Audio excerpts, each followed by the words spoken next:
When it comes to striking, there's a lot to learn, but the first thing that I wanted to cover is your footwork. The reason why is because footwork is probably the most important aspect of the fight. So I want you to imagine a boxing fight that's 3 minutes long. About 2.5 minutes of that fight would be spent moving around, trying to get an advantage in positioning and distance control, and only 30 seconds would be spent punching. So what does that tell you? Footwork is pretty important.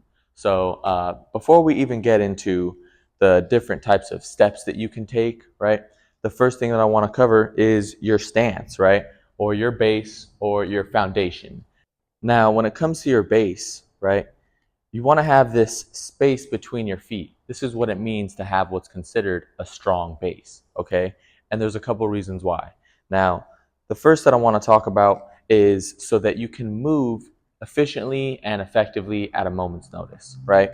Now, it doesn't matter what sport it is, baseball, basketball, football. If you need to move at a moment's notice and you don't have a strong base, right? You don't have space between your feet and you're standing tall, you can't move effectively. You can't move in the way that you want to. First, you would have to acquire a base, and then you would be able to go where you want to go. So I want you to imagine a baseball player in the infield that's waiting for the ball to get hit. He's not going to be standing tall. He's going to have space between his feet because he knows that he's going to have to react once the ball gets hit. And so he has this athletic stance, this space between his feet, so that wherever the ball gets hit, he can react accordingly. So in fighting, you're always reacting to what's going on as far as gauging distance and everything else going on in the fight. And so it's important to have this space between your feet so that you can move when you need to move. Now, the second reason why you need to have a strong base, you need to have space between your feet, is because when you're throwing strikes, right, punches or kicks, you're doing more than just extending your arm, right? Let's say that you're throwing a right hand, right? You're not just extending your right arm.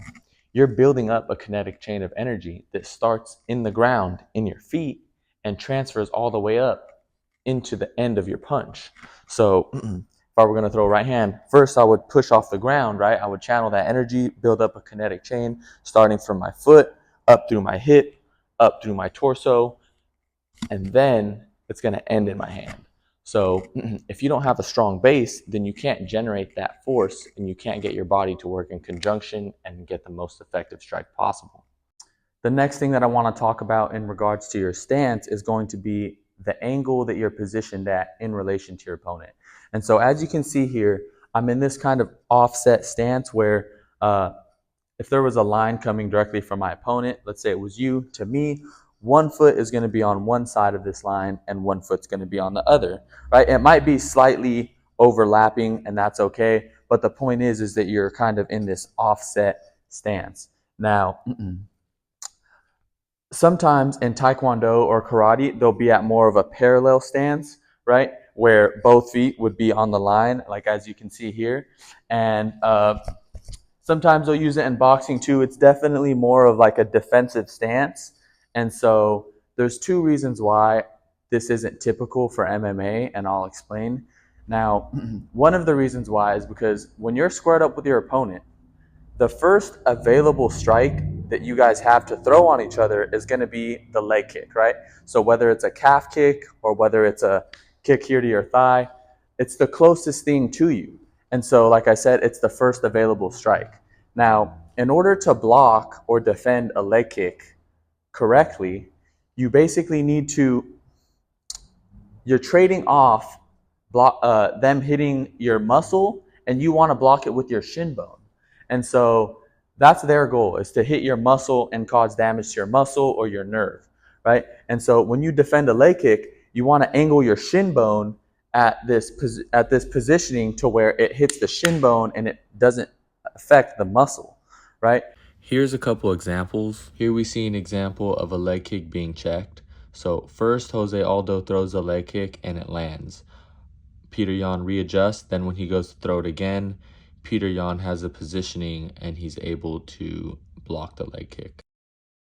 And so if you block a leg kick correctly, they're not going to want to throw it again. It's going to hurt them more than it's going to hurt you. And so if you're at this parallel stance, it doesn't matter how fast you try to defend the leg kick, you're going to have a hard time defending it. when you position yourself at this stance where you at a better angle in order to defend the leg kick efficiently, then you have a better chance at checking the leg kick or blocking it. And so that's one of the main reasons why this positioning is so important, is because if your positioning is off, then automatically they can just destroy you with leg kicks and end the fight. And so, like I said, you want to be in this kind of offset stance so that you can defend leg kicks. Another reason why is because when it comes to your power shot, right? Now, let's say you're in orthodox stance like I am here. Your power shot is going to be your right hand. When you're positioned at this parallel stance, the power shot is a little far. It's a little bit uncomfortable. My right hand doesn't really want to go all the way over here, right? And so when you position yourself in this kind of offset stance, my power shot is more available to me, right? I can still throw a power shot. I'm still loaded up, but it's more available to me. And so, like I said, this is the stance that we're going to try to maintain throughout the course in the drills, and I want you to keep in mind. And this is the stance that you want to try to avoid. Now, when you get into this kind of squared stance, right, this is where you can get into more of like a rock'em sock'em type situation with your opponent. And sometimes fighters that are more like on the offensive will kind of come a little bit more squared and try and work their way into their opponent. But like I said, this is the stance that I'm going to show you, and that this is what we're going to try and maintain throughout the course. So the two main things I want you to understand from this segment, once again, is that in order to have what's considered a strong base, you need to have space between your feet, right? So that you can move effectively, so that you can generate the most effective strike when you're throwing your shots. And when it comes to your positioning, you want to try and maintain this kind of offset stance where you're able to have your opponent in front of you, you're able to get shots off, and you're also able to defend properly.